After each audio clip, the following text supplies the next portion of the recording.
So today I'm about to show you how to move a node on the canvas in Flowith IO step by step. If your workflow looks messy or you want better layout control, this will help you fix it quickly.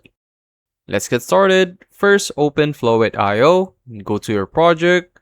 Once you're inside, locate the node you want to move. Now, click and hold the node using your mouse or trackpad. While holding it, drag the node across the canvas to your desired position. You'll notice that the canvas is infinite, so you can move nodes freely in any direction. If you want more precise control, click the node once to select it, then use your keyboard arrow keys to adjust its position slightly. For better layout, space out nodes to avoid overlap. Group related nodes together and use small arrow key adjustments for alignment.